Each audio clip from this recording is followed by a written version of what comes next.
Olá, graça e paz da parte de nosso Senhor e Salvador Jesus Cristo, amém? Seja bem-vindo, você está no canal Beit Sefer, Escola Bíblica à Distância.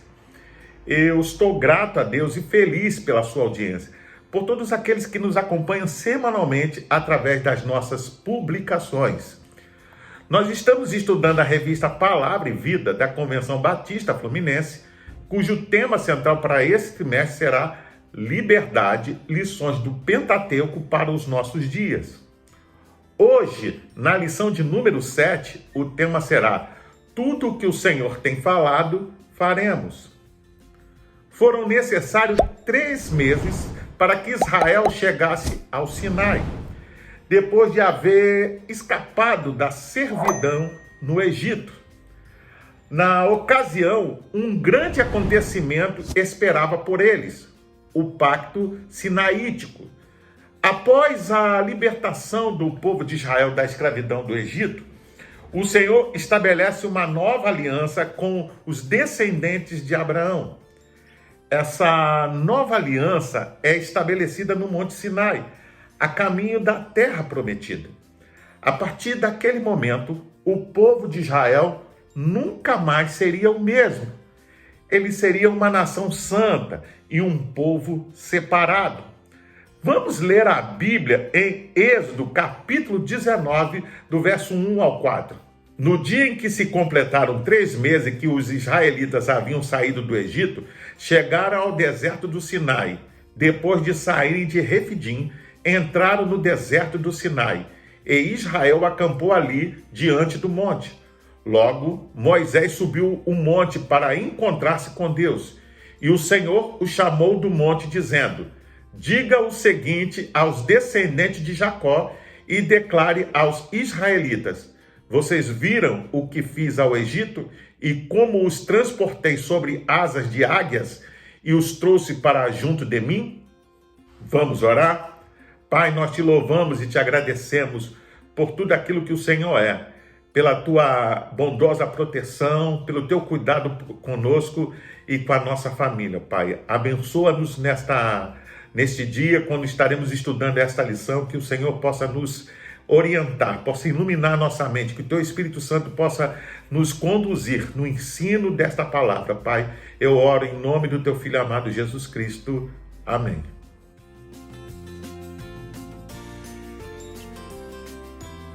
O comentário do Antigo Testamento Champlin diz que agora os israelitas tinham chegado ao Monte Sinai. Ali, eles permaneceram pelo resto dos eventos registrados nos trechos compreendidos entre Êxodo 19, verso 1 e Números, capítulo 10, verso 10. Eles estiveram ali pelo período de 11 meses e 6 dias. Ao receber a lei de Moisés, o povo de Israel tornou-se uma virtual teocracia, ganhando assim a característica distintiva que fez deles o povo de Israel. Desse modo, o pacto abraâmico estava adquirindo novas dimensões. Israel era agora a nação consagrada à lei, porquanto aquilo que o evangelho é para a igreja, a lei é para Israel.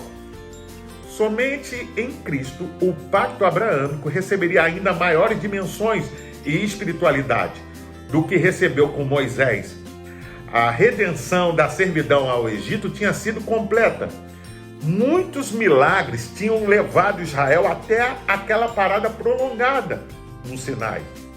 Naquele lugar, um novo pacto seria estabelecido que tornaria Israel a nação distintiva em que ela se tornou.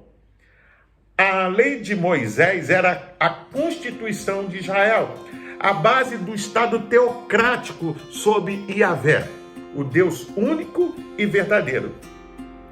Ficou assim estabelecido de modo absoluto o monoteísmo. Se porventura isso já não tinha acontecido antes, você entende?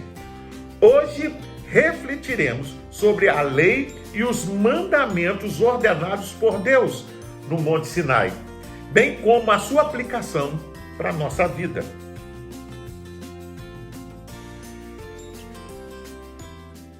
No Monte Sinai, se consolida a eleição de Israel como nação santa e escolhida. Deus a estabelece com grandes sinais que resultam em um pacto solene. O povo de Israel, por sua vez, tem uma experiência extraordinária e um vislumbre da glória do verdadeiro Deus, o qual estabelecera uma aliança com seus antepassados. A partir da experiência do Monte Sinai, Israel se torna a nação sacerdotal e separada de todas as outras nações e povos, a fim de ser primeiramente instruída na verdade de Deus, para depois, finalmente, levar à luz todas as nações. Até então, Deus ainda não havia comunicado nenhuma lei diretamente. Logo, o tratamento de Deus para com o povo da aliança se baseava quase que totalmente por meio de sua graça. A partir desse momento solene no Sinai, o Senhor celebrou uma aliança com o seu povo via lei. Caso obedecessem, o Senhor os abençoaria. Por conseguinte, o povo, diante de tamanha experiência, concordou de imediato.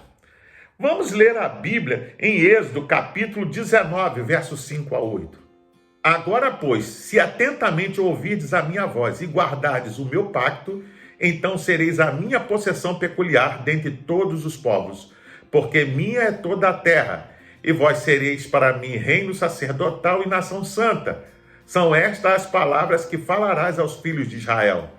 Veio, pois, Moisés, e tendo convocado os anciãos do povo, expôs diante deles todas essas palavras que o Senhor lhe tinha ordenado, ao que todo o povo respondeu a uma voz: tudo o que o Senhor tem falado faremos.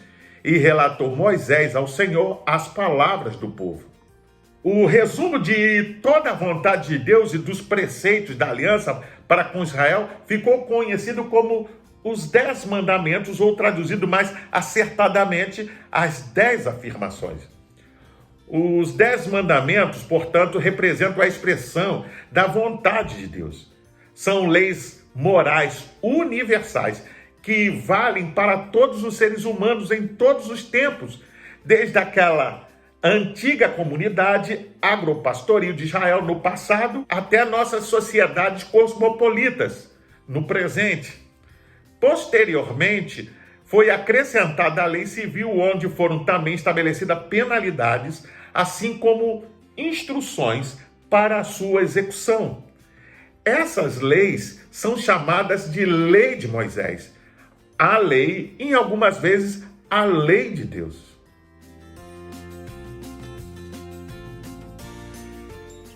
Para que possamos entender melhor a lei e os 10 mandamentos, precisamos nos reportar à aliança eterna de Deus com Israel, através de Abraão, o pai daquela grande nação.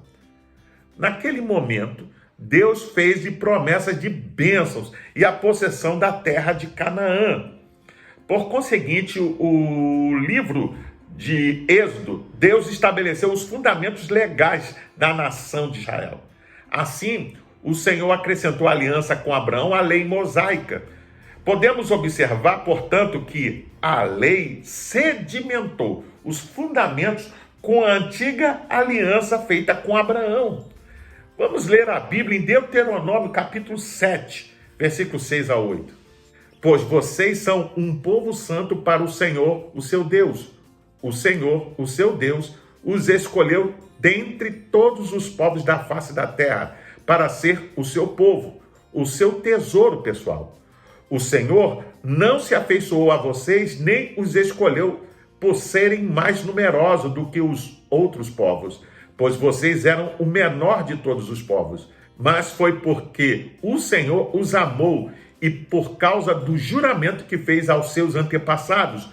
Por isso, ele os tirou com mão poderosa e os redimiu da terra da escravidão, do poder do faraó, rei do Egito. O comentário bíblico Beckham diz que Deus não foi atraído ao povo de Israel por causa da sua numerosidade. Quando chamou a Abraão, este não tinha filhos, você se lembra? E tomou para si seus descendentes quando eram minoria, como escravos no Egito. a causa da escolha divina achava-se no seu amor. O resultado da escolha foi a libertação da servidão egípcia, fato que demonstrou a fidelidade de Deus e amor divinos. Deus é o Deus fiel, confiável, firme e coerente. Ele é o único em que os crentes obedientes e fiéis podem contar que manterá o concerto eternamente. Ou seja, Deus sempre vai cumprir a sua palavra. É relevante, porém, destacar que o Senhor deu a lei a Israel com o fim de mostrar àquele povo que, a partir daquele momento, tornou-se povo escolhido de Deus e sua nação santa. Deus não deu a lei e os 10 mandamentos como um instrumento de salvação, pois seria impossível ser salvo apenas por guardar a lei. Todavia, ele deu a lei ao povo pelos seguintes propósitos. Primeiramente, com a lei, o Senhor revelou a Israel sua glória e santidade. Em segundo lugar, a lei distinguiu Israel como povo escolhido e separado. Em terceiro lugar, a lei tinha o objetivo de elevar Israel a um padrão de vida santa e piedosa. Em quarto lugar, a lei revelava a condição de pecado da humanidade. Por fim, em quinto lugar, a lei prepararia Israel para a vinda de Cristo.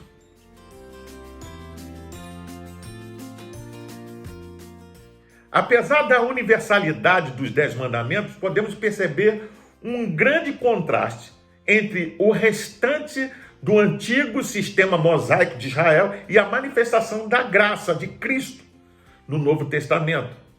Em Cristo, a lei não separa mais judeus dos gentios, pois agora todos nós somos um. Vamos ler a Bíblia em Efésios capítulo 2, verso 10 ao 14. Porque somos criação de Deus, realizada em Cristo Jesus, para fazermos boas obras, as quais Deus preparou de antemão para que nós as praticássemos. Portanto, lembre-se de que anteriormente vocês eram gentios por nascimento e chamados incircuncisão pelos que se chamam circuncisão, feita no corpo por mãos humanas, e que naquela época vocês estavam sem Cristo, separados da comunidade de Israel, sendo estrangeiros quanto às alianças da promessa, sem esperança e sem Deus no mundo.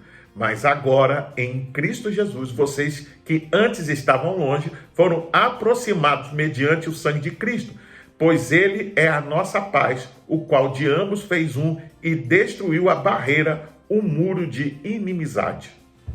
Surge aqui uma questão: será que o cristão pode agir sem a lei e ignorar as exigências santas de Deus? A resposta é claro que não. Obviamente, há um contraste entre o sistema legalista de Moisés para Israel e a posição graciosa que o cristão tem no corpo de Cristo. Na verdade, o cristão está sob uma forma mais exigente de vida que estava o crente no Antigo Testamento. É verdade isso, porque a lei lidava com atos exteriores, enquanto que a lei do amor no Novo Testamento lida com atitudes interiores. Por isso, estar livre da lei não significa estar livre do pecado. Ou seja, a liberdade não é licença. Da mesma forma, voltar à lei é trocar realidade por sombras. É liberdade por escravidão. Significa perder o alto chamado da graça que temos. A lei significa que temos que fazer algo para agradar a Deus. A graça significa que Deus opera em nós para cumprir sua vontade perfeita. O Novo Testamento deixa muito claro que o cristão não está mais sob o domínio da lei, mas sim na dispensação da graça, o que não significa que possamos ignorar a santidade de Deus e que ele espera de nós. Na dispensação da graça, a mudança e a obediência acontecem a partir de uma transformação interna. Isto é, a partir de uma nova natureza em Cristo, enquanto a antiga lei mosaica se baseava em atos exteriores e uma obediência baseada em rito e símbolos. Se por um lado estamos livres de cumprir toda a lei do Antigo Testamento, somos agora regidos pela mais rígida lei, a lei do amor e da graça de Cristo. Sendo assim, não mais tentamos obedecer a Deus na força da carne, o que, como bem observou o apóstolo Paulo, seria impossível.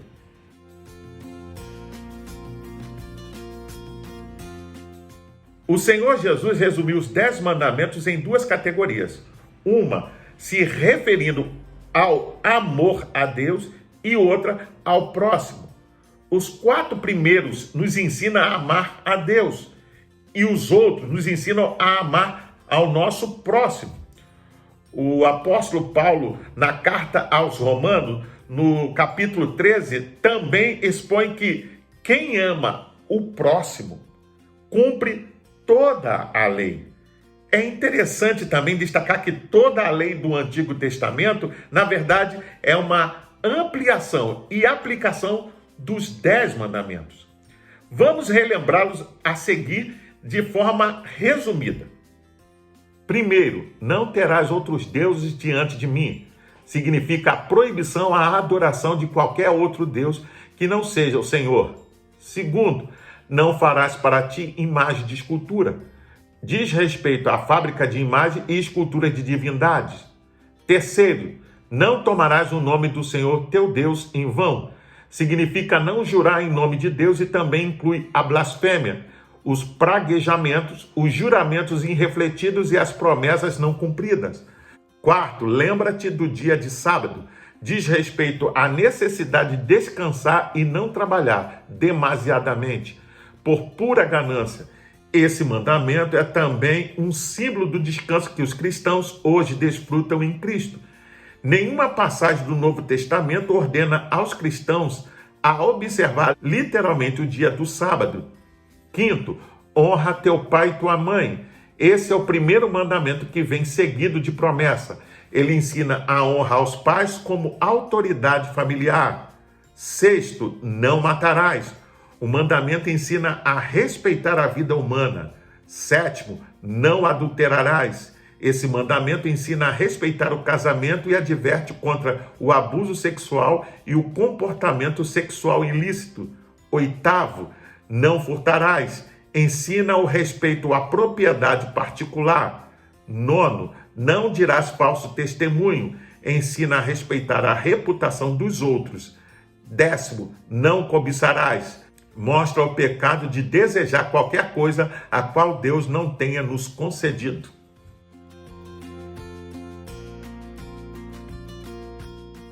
Moisés, depois de dar a Israel a lei de Deus, que está nos 10 mandamentos, explicou e aplicou a lei aos vários aspectos da vida do homem. Onde quer que haja lei, deve haver interpretação e aplicação. De outra forma, a lei não é praticada e não pode ser útil de forma alguma. No início, eram os sacerdotes que ensinavam e praticavam a lei em Israel. Em anos posteriores, os rabinos e os escribas tornaram-se os professores oficiais da lei. Infelizmente, a interpretação deles era tão autoritária quanto a lei original e foi esse erro que Jesus expôs por meio de seus ensinamentos, em especial no Sermão da Montanha. Após declarar o verdadeiro significado de justiça, o Senhor explicou o pecado. Ele citou que não veio para ignorar nem para anular a lei, mas para cumpri-la. A lei no Antigo Testamento lidava apenas com ações exteriores. No reino, porém, devemos ter cuidado com atitudes pecaminosas interiores. Jesus cumpriu a lei em sua vida. Por isso, ninguém pode acusá-lo de pecado. E ele cumpriu-a em sua morte e ressurreição. O povo do Senhor não lhe obedece por causa das limitações exteriores, mas por causa das graças e da vida interior, resultante do poder do Espírito Santo que em nós habita. Para pensar e agir. Após 400 anos no Egito, Deus ensinaria os israelitas a se tornarem seu povo especial, em uma nação abençoada. Como é importante obedecer a Deus, pois o Senhor tem sempre os melhores planos para nós. No tocante às leis de Deus, a essência está na obediência plena. Logo, não podemos escolher quais ordens devemos obedecer. Pelo contrário, nós nos submetemos à vontade de Deus exatamente porque Ele é Deus. Porque a lei foi dada por intermédio de Moisés. A graça e a verdade vieram por meio de Jesus Cristo. João 1, verso 17. Refletindo acerca desse versículo, há um contraste entre lei e graça. Isso não significa que o cristão possa agir sem a lei e ignorar as exigências santas de Deus. Eu convido você a fazer a leitura diária, que vai de segunda até domingo, onde você vai encontrar diversos textos que vão te ajudar a entender e a compreender melhor esta lição. Você pode também baixar a revista Palavra e Vida da Convenção Batista Fluminense. Basta acessar o link que vai estar na descrição deste vídeo. Você entra, se cadastra e baixa para o seu tablet, celular ou computador. E não só vai poder rever esta lição, mas acompanhar as futuras lições. Pois bem, eu sou o pastor Carlos Guerra e você está no canal Beit Sefer, Escola Bíblica à Distância. Hoje nós estudamos a lição de número 7 e o tema foi: tudo o que o Senhor tem falado, faremos. Gostaria de deixar uma palavra de recomendação a todos aqueles que assistem o canal, mas ainda não frequentam uma igreja cristã. Procure uma igreja batista perto da sua casa e faça uma visita. Sem dúvida, você vai ser bem recebido. Caso não haja, procure uma igreja que tenha a pregação genuína da palavra de Deus. Para se inscrever, é rápido, é fácil, basta clicar aqui embaixo. Dá um like, faça um comentário, emita a sua opinião. Sem dúvida, todas serão respondidas. Não deixe de acionar o sininho para receber as futuras notificações e compartilhe com seus contatos nas suas redes sociais, para que mais e mais pessoas tenham acesso ao estudo dessa lição. Até o próximo encontro. Fique na paz. Deus te abençoe.